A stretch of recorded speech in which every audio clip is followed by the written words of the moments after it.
nous allons également faire en sorte d'œuvrer, d'épauler, de participer à la relance du Parti libéral du Québec. Nous avons besoin de discuter, d'imaginer l'avenir, faire en sorte de tendre la main à celles et ceux qui, au cours des années, ont quitté le Parti libéral du Québec. Le chef par intérim du Parti libéral du Québec sur les défis qui attendent sa formation politique au cours des prochains mois, Marc Tanguay va assurer l'intérim à la direction du PLQ après le départ lundi dernier de Dominique Anglade et en attendant surtout le choix du prochain chef. Les libéraux devraient-ils se presser de choisir un prochain chef ou prendre le temps? Voyons voir ce qu'en pensent mes collaborateurs. Alec Castonguay est animateur de Midi Info à Ici Première. Chantal Hébert est chroniqueur au Toronto Star et au magazine de l'Actualité. Et Michel Séauger est analyste politique à La Presse Plus et Radio-Canada. Bonjour à vous trois. Bonjour. Bon, commençons par parler du départ de Mme Anglade. Chantal, on en a parlé depuis l'élection, à peu près toutes les semaines, là. On s'est dit que c'était une question de temps, mais il n'y avait plus d'autres issues, là. Il fallait que ça arrive à un moment donné, c'est ça? Non, et c'est un rappel aux futurs chefs qui un jour perdront des élections que le meilleur scénario, c'est de démissionner le soir même et de s'éviter les jours qui séparent quelqu'un de l'inévitable qui est le matin où on se lève pour démissionner. Ouais. Comme on l'a vu en Ontario lors des élections, les démocrates, les libéraux, les deux chefs avaient démissionné le soir même. C'est vrai que c'est moins long un peu. Michel, Marc Tanguay, le bon choix, c'est l'homme de la situation pour l'intérim? Écoutez, il n'y avait pas énormément de choix. Il fallait que ce soit quelqu'un qui avait été élu dans un comté francophone. Il n'y en avait pas des douzaines. Alors, oui, M. Tanguay est un bon choix. C'est quelqu'un qui est considéré comme sérieux et aussi partisan, parce que ça vient avec le profil demandé du chef de l'opposition. En même temps, c'est quand même très malaisant de voir qu'on dit « Ah, il va être chef par intérim. Il pourra se présenter à la chefferie s'il veut. Il va falloir qu'il démissionne avant. » Je ne suis pas sûr que c'est quelque chose d'abord qui fait l'unanimité au sein du caucus libéral, cette chose-là. Je sais qu'il y a des gens qui se sentent mal à l'aise avec ça. Puis je ne suis pas sûr que c'est une bonne façon de nommer un nouveau chef permanent. Ça risque d'handicaper le leadership du chef en question. Il y a un malaise là-dedans, puis je ne comprends pas que aussi peu de gens dans le caucus libéral n'aient pas levé la main là-dessus. Ouais, Alex, c'est vrai que c'est un peu bizarre, parce qu'en général, les partis politiques, quand on entre dans une succession, on dit à ceux qui veulent assurer l'intérim, vous ne serez pas de la course pour le vrai chef. Chez les libéraux, on a décidé de garder ça comme ça. C'est un bon choix? Bien, on en déduit qu'il n'y avait pas beaucoup de candidats au chef par intérim qui se bousculaient au portillon et qu'on a peut-être aménagé une clause pour Marc Tanguay, parce que si on avait eu peut-être d'autres choix, vous savez, sur les 20 députés qui vont rester au Parti libéral, la moitié ont été élus pour la première fois. Donc, évidemment, tu ne deviens pas chef par intérim la première fois. Il en reste une dizaine. Michel mentionnait les comtés francophones. Il n'y en a pas beaucoup. Bref, Marc Tanguay était pas mal le seul choix qu'il restait à partir du moment où André Fortin a dit « Ben moi, je ne vais pas prendre l'intérim parce que je veux me présenter à la chefferie. » Et là, Marc Tanguay voulait se garder les portes ouvertes, puis on lui a aménagé quelque chose. Mais le malaise dont parle Michel, il est tout à fait vrai, parce que Marc Tanguay va pendant plusieurs mois, si ce n'est pas des années, parce que la course pourrait déboucher seulement dans 2 ans et demi. Il va avoir beaucoup de visibilité, va choisir les officiers du parti, quel dossier on donne à quel porte-parole. Donc, évidemment, il y a un rôle important au centre de la stratégie, puis peut-être que des André Fortin, Monsef Déragi qui pensent à se présenter vont trouver ça moins drôle certains jours qu'un potentiel concurrent ait autant d'espace là, au Parti libéral. On verra s'il se présente, mais c'est vrai que c'est une situation assez inusitée qu'on n'a pas vue, à ma connaissance, là, dans l'histoire récente de tout autre parti. Voilà, Chantal. Se donner 1 an et demi, 2 ans, ça veut dire que pendant des mois, un chef intérimaire pourrait être en selle et tout à coup se candidat à la direction du parti.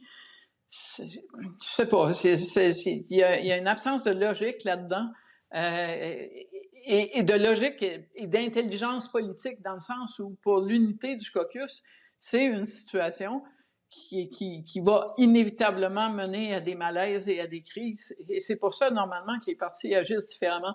Quant au calendrier, je comprends l'idée d'attendre 1 an et demi, 2 ans, ça s'est vu avant, mais attention, quelque part, si François Legault lui-même commence à réfléchir à son avenir, le prochain chef libéral pourrait être élu dans un moment qui va passer à la trappe parce que la Coalition Avenir Québec va être sur le point de se lancer dans le même genre d'exercice. Alors, il y a un pensez-y bien là-dedans, Moi, je pense que ce qui serait dans l'intérêt du Parti libéral, c'est que le chef intérimaire soit intérimaire et qu'il le déclare rapidement. Oui, voilà. Bon, là, ça ouvre la porte sur à quelle vitesse est-ce qu'on devrait lancer cet exercice-là. Michel, il y a deux écoles de pensée. Il y en a qui disent donnons-nous le temps de. D'autres qui disent ben réglons ça rapidement parce que ça nous permet d'avoir un chef permanent en selle qui peut tout de suite aller s'installer à la période de questions puis commencer à... Vous logez où, vous, là-dedans? Si on veut aller très rapidement, dans les faits, ça restreint la course aux députés déjà élus, ou à peu près. Là. Il peut toujours y avoir un outsider, mais il va être avec un gros désavantage. Si on prend plus de temps, ça a le désavantage de ne pas aider l'équipe parlementaire. C'est un chef temporaire, puis bon, tout le monde va parler de la course au leadership et pas de ce qui se passe dans le parti à l'Assemblée nationale. Mais ça laisse le temps peut-être d'avoir des candidats d'extérieur et peut-être d'avoir une meilleure lecture de la situation politique. Vous savez, les deuxièmes mandats, c'est jamais aussi facile que le premier. Des fois, très rapidement, dans un deuxième mandat, on commence à constater des faiblesses du côté du gouvernement. C'est des choses que l'opposition va bien sûr essayer d'exploiter si elle le peut. Non. Parlons des candidats maintenant. Parce que là, Alec, vous avez mentionné deux noms tout à l'heure qui circulent, André Fortin, Monsef Déragi. Il y a Joël Lightbound qui n'a pas dit non, qui n'a pas dit oui, mais qui n'a pas dit non. Chantal, est-ce qu'il y a d'autres noms qui circulent? Est-ce que dans ces noms-là, il y a des candidats qui sont plus intéressants que d'autres? Il est vraiment trop tôt pour le savoir. Je pense que les trois noms qui circulent, là, ou qui font circuler leurs noms, ouais, bon. plutôt dans cette période-là, entendons-nous. Ce que ça dit surtout, c'est qu'il n'y a pas de candidat évident. Là. On n'est pas dans le genre de dynamique où Paul Martin va remplacer Jean Chrétien ou Justin Trudeau va battre tout le monde. Ce qui veut dire qu'il y aura une vraie course. Et on va savoir ce que valent ces candidats-là en fonction de la course. Ce qui rend l'idée qu'on va être dans le no man's land de pas encore de course pendant un an, si on fait ça quelque part en 2024, un petit peu saugrenu parce que ils vont devoir alors, ceux qui sont à l'Assemblée nationale, faire leur preuve là, avec un chef intérimaire qui peut-être est en train de se préparer une campagne au leadership en se faisant valoir à la période des questions. C'est un petit peu tout croche. Ouais. OK. Bon, combinaison un peu particulière. On verra, mais au moins la crise du leadership de Mme Anglade, on a tourné la page là-dessus. Ça ne veut pas dire que la traversée du désert des libéraux québécois est terminée.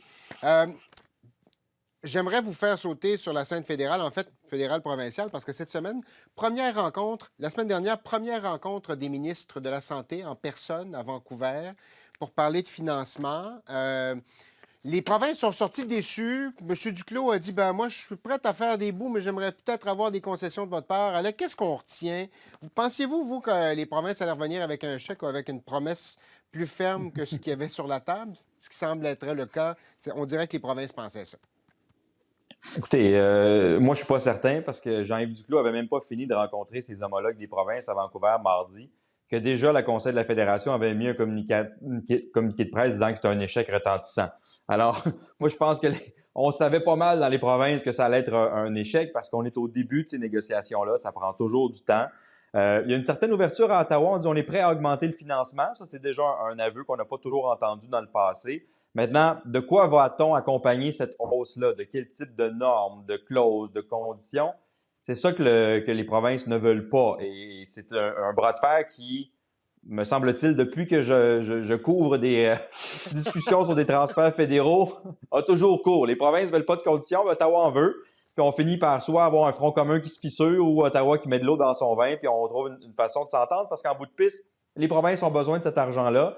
Puis Ottawa, il y a une limite à dire non, étant donné qu'on voit bien dans quel état le système de santé actuel dans toutes les provinces, pas seulement au Québec, est rendu. Alors, je pense qu'on est au début d'une partie et non, je ne m'attendais pas à ce qu'il y ait de grands résultats. Par contre, ce qu'on construit là dans le rapport de force, dans la discussion, a une importance pour les semaines à venir. Bon. Chantal, ensuite Michel.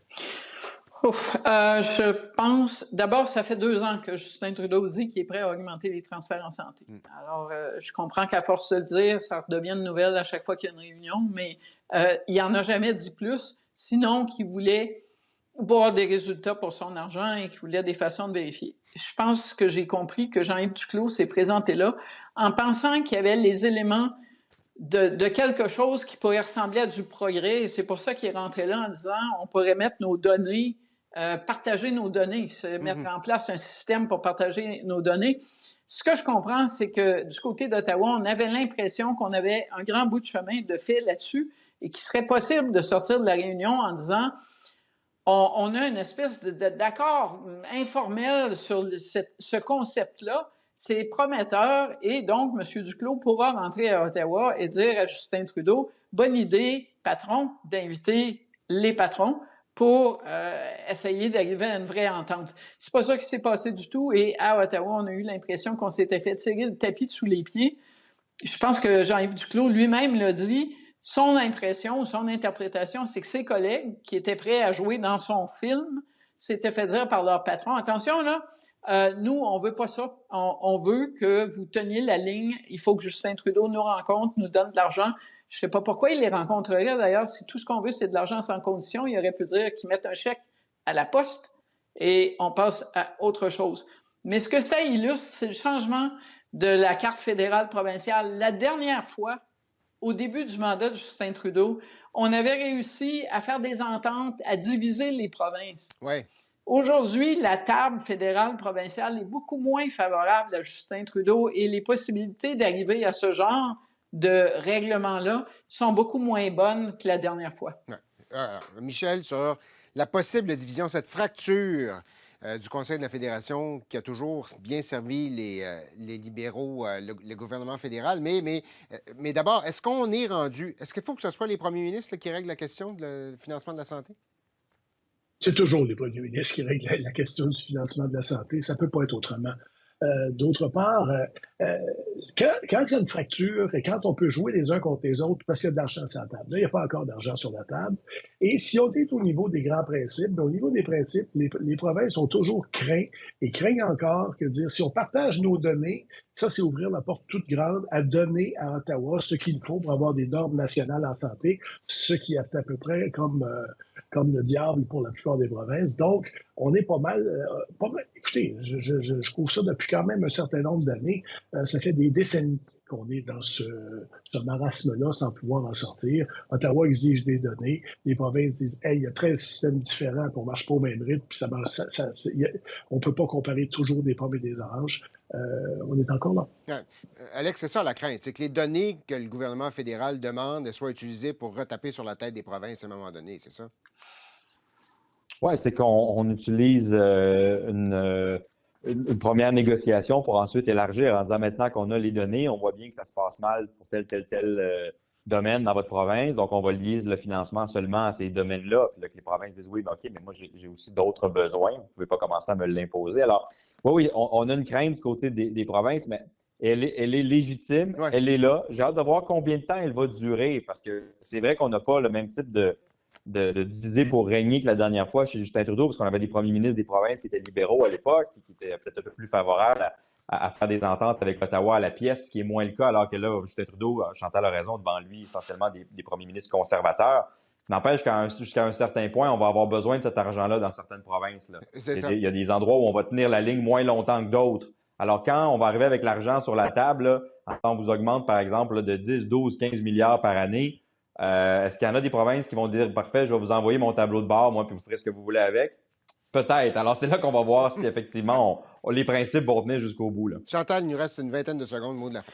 Oui, mais ce qu'on comprend de ce qui est arrivé cette semaine, c'est que Jean-Yves Duclos n'a pas dit à Justin Trudeau « Invitez donc les autres premiers ministres pour négocier ». C'est le contraire qui est en train de se passer. Et en passant, oui, les premiers ministres règlent ça. Il y en a un qui a réglé ça de façon assez simple. Stephen Harper, il a décrété unilatéralement ce qu'il allait faire, puis envoyer une lettre à ses homologues pour dire « Voilà, c'est ça ». Oui, c'est ça. Ça, c'est une autre forme de négociation. Pas sûr qu'on appelle ça négociation, en fait. On va reprendre ça quand on aura amené le dossier un peu plus loin. Alex, Chantal, Michel, merci beaucoup. Au revoir. Au revoir.